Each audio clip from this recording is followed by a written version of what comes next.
రవీంద్రనాథ్ ఠాగూర్ ఈయన విశ్వకవి, చిత్రకారుడు, సంగీతకర్త, విద్యావేత్త.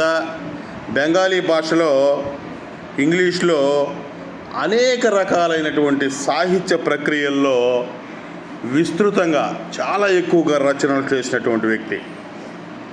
1913 సంవత్సరంలో ఆయన రచించినటువంటి, రవీంద్రనాథ్ ఠాగూర్ రచించినటువంటి గీతాంజలికి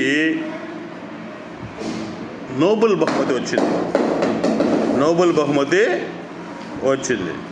జాతీయ ఉద్యమ కాలంలో దేశాన్ని మేల్కొలిపినటువంటి గొప్పవాడు మన మహనీయుడు రవీంద్రనాథ్ ఠాగూర్. ఇప్పుడు ఈయన ఇక్కడ రాసినటువంటి కవిత ఉందే, ఆ కవిత వారు రాసినటువంటి గీతాంజలి అనేటువంటి గ్రంథంలోనిది.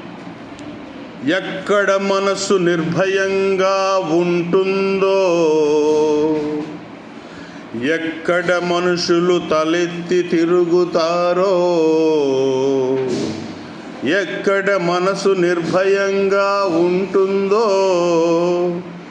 ఎక్కడ మనుషులు తలెత్తి తిరుగుతారో,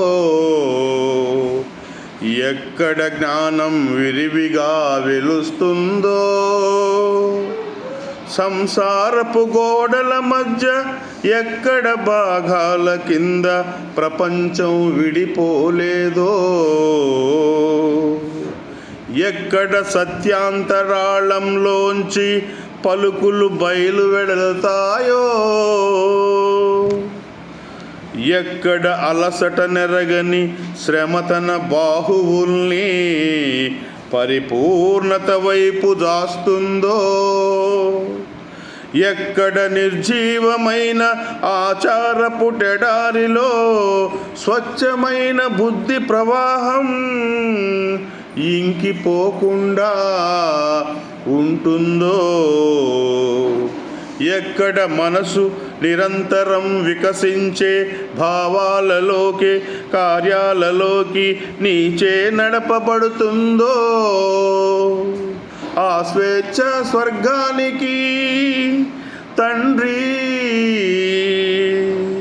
నా దేశాన్ని మేలుకొలుపు, నా దేశాన్ని మేలుకొలుపు.